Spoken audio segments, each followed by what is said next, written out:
Wow, thank you for being here this morning. This is a powerhouse of a group. So my name is Emily Clodfelter. I am based out of Austin. I'm with the Texas Workforce Commission in the Office of Employer Initiatives. And I am lucky today to have my colleague Mariel Borders here, who is also in the Office of Employer Initiatives. But y'all are lucky enough that she actually lives in your community. So she's here, boots on the ground, for the other funds that we have and other grants we have available under the Office of Employer Initiatives. But this morning I would like to take the opportunity to discuss the JET grant program. Now, who in here has heard of the JET grant program? Okay, a few. Well, we're going to change that this morning. So I wanted to give a little background for the Workforce Commission as itself. So we have 3 commissioners at the Workforce Commission. We have Commissioner Ruth Hughes, representing employers, who, as of last week, was named the new chair of the Texas Workforce Commission. So, hot off the press, haven't even updated the slide to show that Commissioner Hughes is now the chair of the Texas Workforce Commission. And Commissioner Julian Alvarez is our commissioner representing labor. And our past chairman, Andres Alcantar, who last day of the agency was last Tuesday. And our executive director, Mr. Larry Temple. And so again, thank you so much today for being here, our Workforce Solutions offices. So across the state, we have 28 local workforce development boards. Here at the Workforce Commission, we like to think of these folks as our boots on the ground. They're in their communities. They know what's going on with the ISCs, with the community colleges, with the economic development corporations, with the associations and businesses in the community. So when we talk about high demand occupations or target occupations, we rely on these 28 local workforce development boards to tell us what are the high demand occupations in your region. Because we want to make sure that when we're focusing on different occupations, that those occupations not only are necessary for the state, but in your local region. So the JET Equipment Grant, this grant provides grants to public, community, state technical colleges, and ISDs to purchase and install equipment necessary for the development of CTE courses or programs leading to a licensed certificate, post-secondary degree in a high-demand occupation. So again, relying on those local workforce development boards to help us to determine what those high-demand occupations are. So a little history of the program. Back in 2008, then Comptroller Susan Combs created a report called Texas Works 2008, where she discussed her desires for training and education for the future of Texas. In this report, she expressed her desire to establish a program like this, a JET grant program. So that next year, during the 81st legislative session in 2009, the JET grant program was established. For the next 2 sessions, 82nd and 83rd, the program was funded. And then in the 84th legislative session, in 2015, the legislature moved the program from the Comptroller's office over to the Texas Workforce Commission and added independent school districts as eligible offers. And per statute, ISDs have to be in partnership with their public, community, state, or technical college. And then in the last legislative session, 85th, public state colleges were added as eligible offers, and $10 million was appropriated for the 18-19 biennium, $5 million per fiscal year. So just a summary, when the program was over at the Comptroller's office, almost $27 million was awarded in grants, 118 grants, 45 of 50 college districts, and almost 70,000 students are projected to be affected by these equipment grants. So again, another thing per statute is there's a JET advisory board with 6 members. So chair of the commission, again, we have a new chair, Commissioner Ruth Hughes, Chair Hughes, an appointment by the governor, lieutenant governor, speaker, Texas Higher Education Coordinating Board, and TWC. So when the program was first came over, that first fiscal year, FY16, there was $5 million available. The board had their first meeting in April, and the board decided to appropriate the funds evenly to have $2.5 million available for ISDs and $2.5 million available for IHEs. That RFP was issued on May 13th, and the JET Advisory Board came back in end of July to review proposals. And these are the first 10 colleges. Oh, yes. I'm sorry, institution of higher education, so the colleges. So instead of having to say public, community, technical, and state college, just IHEs. So these are the 10 colleges that received grants that first time. And these are the 15 ISDs that received JET grants. And one thing I would like to point out when you're looking at, I know there's so many ISDs, just by reading the name, it's hard to know the size or the location of the ISDs. But one thing I found really interesting in this, looking at the ISDs and you're looking at the areas, you might think, oh, grants only would go to the big cities, the big ISDs. Not the case.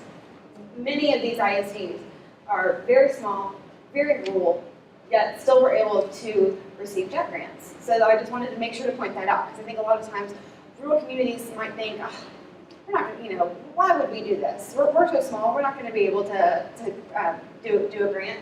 Well, just wanted to point out, even during the first round, small rural ISDs received JET grants.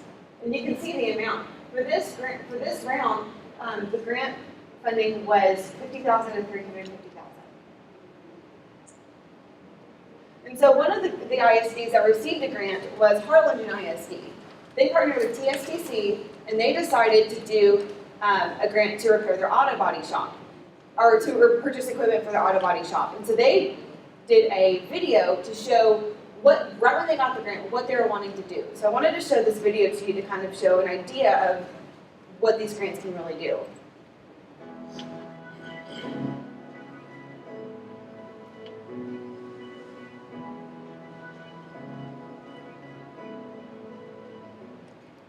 The Texas Workforce Commission grant came at a perfect time for the Harlingen School District. We're in the middle of a CTE redesign, a career and technical education redesign of all of our programs. And this one just fell perfectly into our laps as a redesign of the automotive technology department. So we're taking the automotive body department and taking it to a level to where the kids that are taking these courses are able to transition easily right over to Texas State Technical College or into the workforce. They'll be familiar with the equipment and tools that are utilized by industry today. Our goal is that we want to design this not only for this department, but for all of our departments in the Harlingen School District. That way all of our kids can have the opportunity to excel either in college or in the industry in whatever field they choose. So as we started our transition and the TRE funds became available to us, we're doing our part to make sure that our kids have the highest level of education available to them in whatever capacity they choose.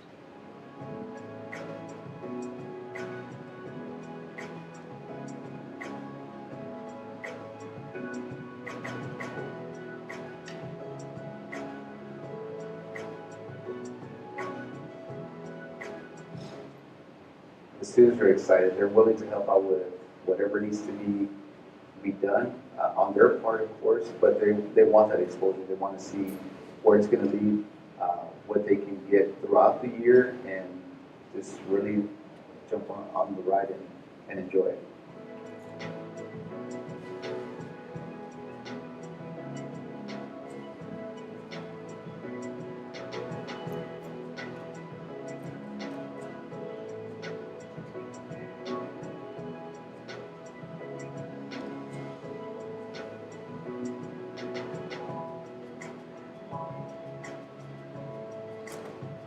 So the next video I'm going to show you is after Harlingen ISD received the grant, received the funds, purchased the equipment, and updated this program, they invited us to do a ribbon cutting. So Commissioner Alvarez and I went down to Harlingen for ribbon cutting.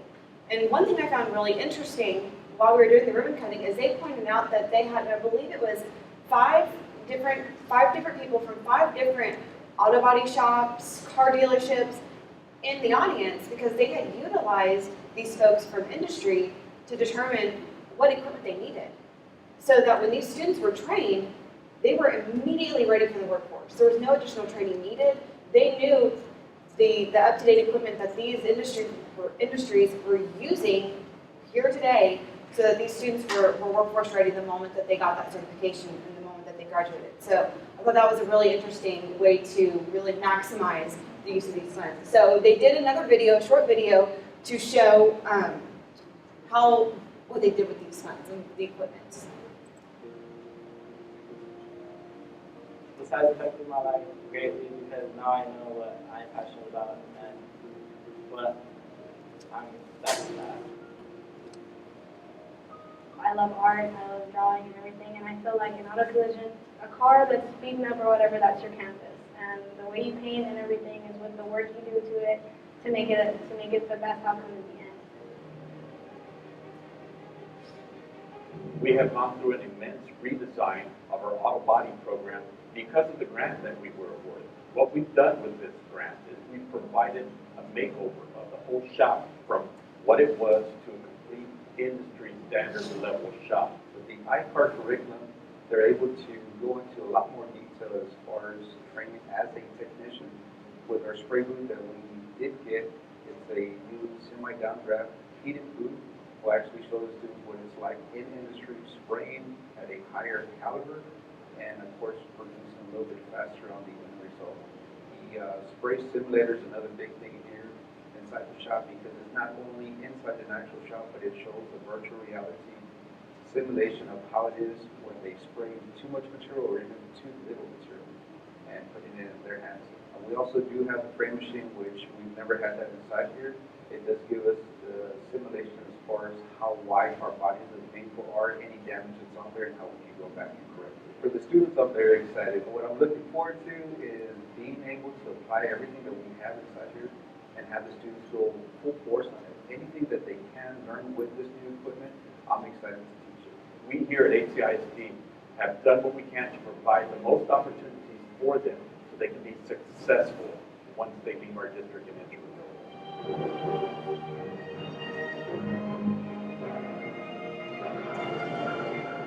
These new renovations are giving the students an opportunity to experience the real world, giving them an opportunity to experience HCISD.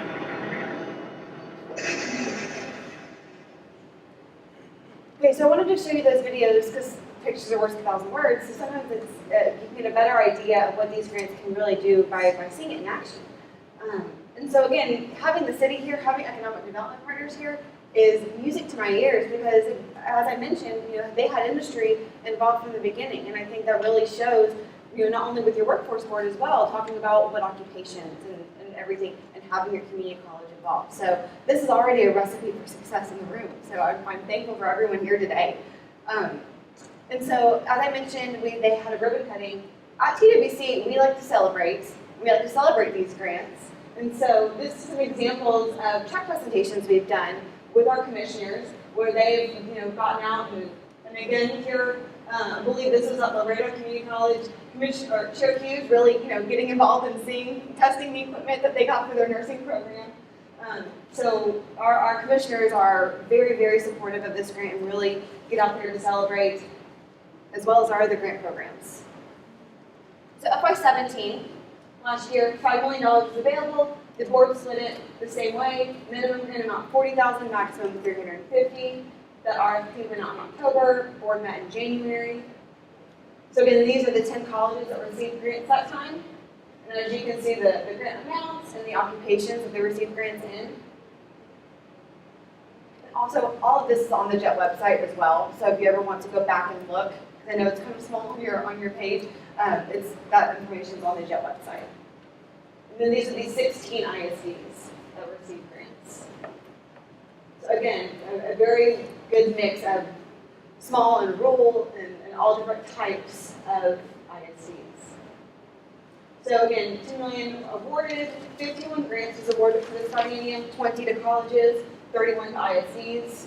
These are the workforce boards. So going back to those 28 local workforce boards, these are those workforce boards that received the grants for ISDs for that biennium. And then for the community colleges, again, the workforce board that received community college grants. And so, as I mentioned, for the FY 18-19 biennium, there was again $10 million appropriated. $5 million was appropriated for FY 18.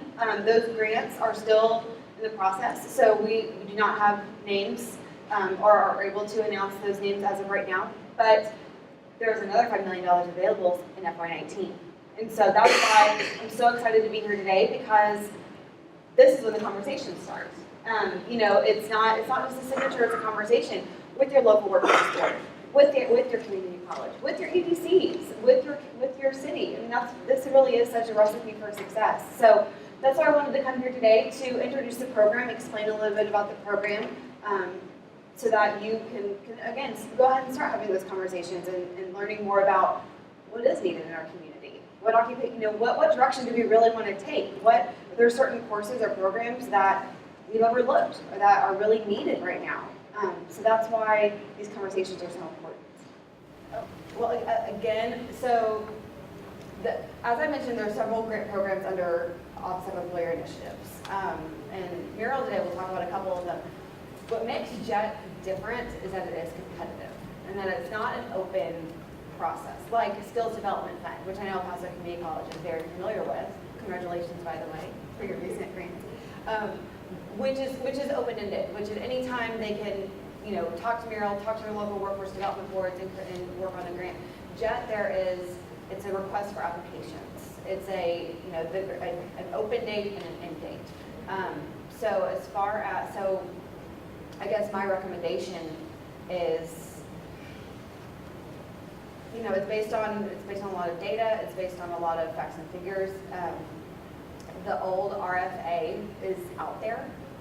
If you would like to look at a previous, again, the JET Advisory Board has the opportunity every time to tweak and change. So if we were to look at these lists and we saw something similar, the lists of the successful grant applications, and we saw maybe something that was similar, like the voters program at the IHEs or something. Right. And we said, we're going to submit a similar application, could gain access to Good that question. application?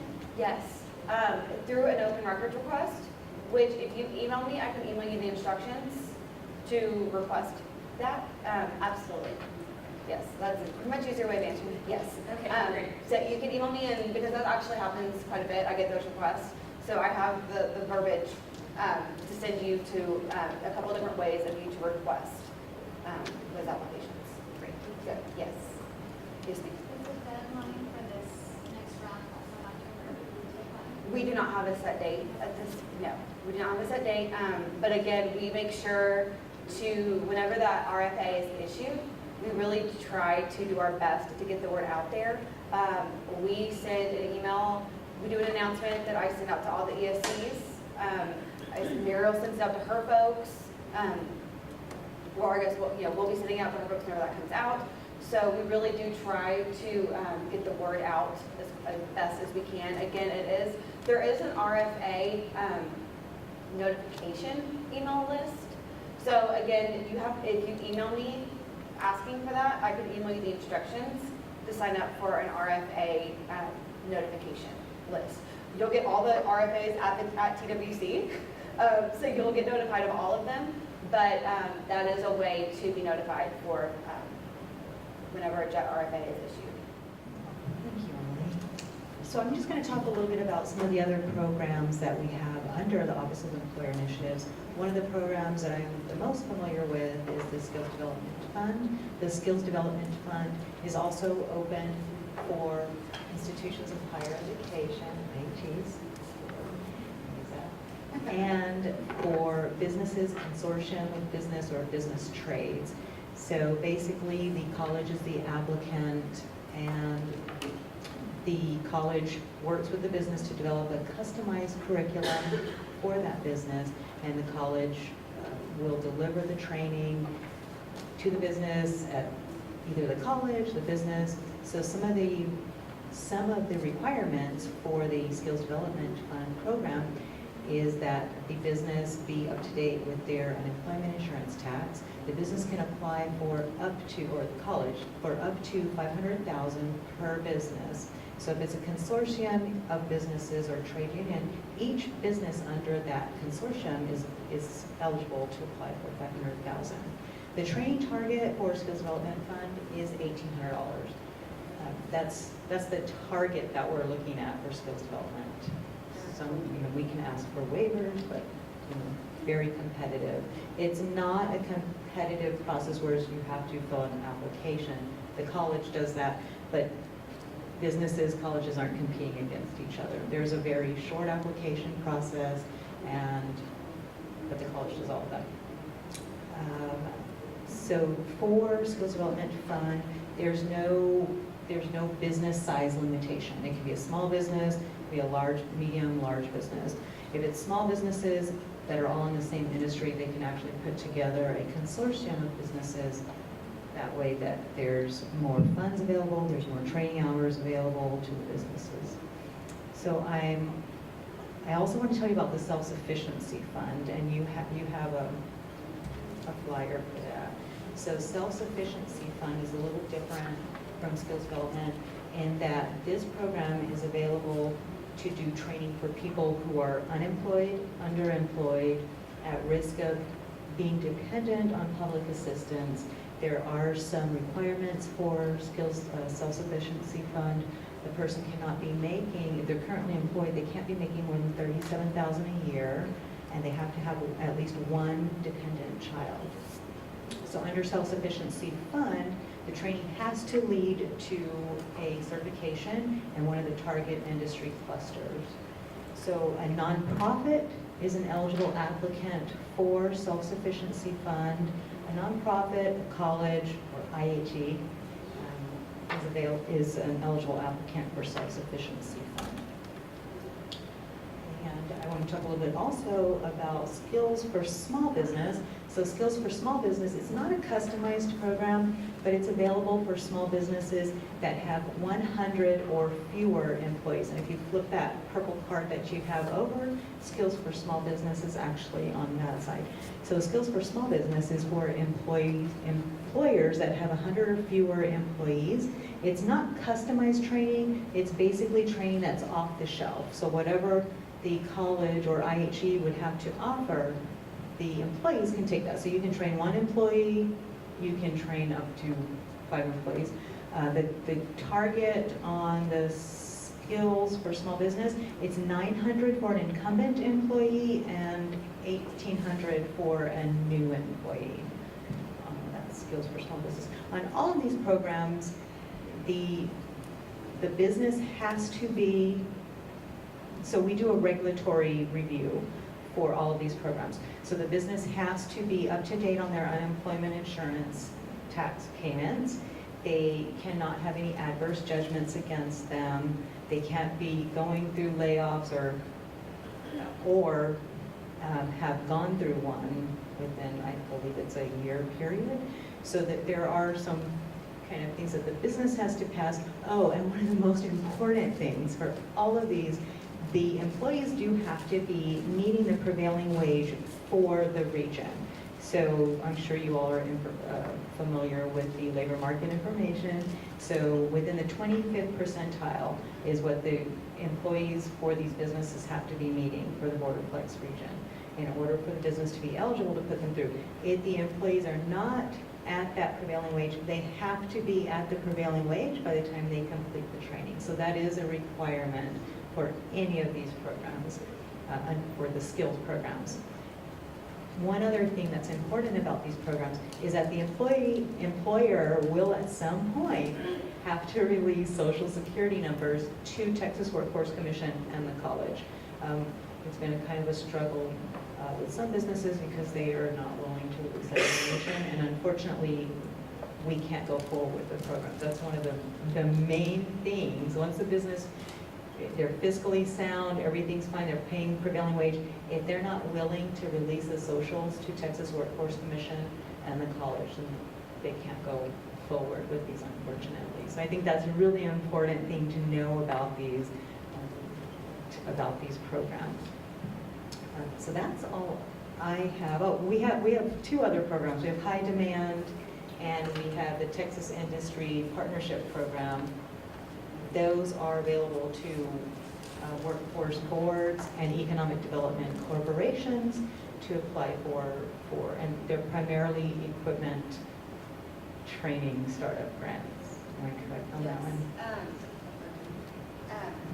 So these 2 programs, High Demand Job Training and TIP, Texas Industry Partnerships training or program, is the High Demand Job Training Program is a matching grant with Type A, Type B, or 4A, 4B, economic development corporations and the workforce development boards up to $100,000, starting September, $150,000. And it's capacity building. So an example of this would be in Mission, Texas, Alex Mead, who's the executive director for their Economic Development Corporation, decided and realized, wow, we really need coders in this town. Our banks need them, other industries are needing them. So with this grant, with $100,000 from the Workforce Development Board, from this high demand job training, and $100,000 from his Economic Development Corporation, they put on a coding camp, where it was an 8-week-long camp that for 40 individuals down in Mission, Texas. When these individuals graduated, they partnered with CompTIA, that's who gave the certifications. When these folks finished the program, got their certification, they had a job fair where the day that they graduated, 26 of these individuals had jobs. And within a week, I believe all 40 had jobs. And so, again, capacity building, helping folks to get certifications, to get training. I know others have purchased equipment with it, but it's kind of, it's flexible. It really, you can kind of tailor it to what is needed. And so in response to communities maybe not having type A, type B economic development corporations, they have the Texas Industry Partnership, which functions pretty much the same way in the sense of a matching grant with the local Workforce Development Board. However, instead of the Economic Development Corporation being the partner, it's industry, it's a foundation, it's an association that matches that grant. And starting September, it will again go up to $150,000. So between the two of them, that's why every community is able to benefit from these two grants.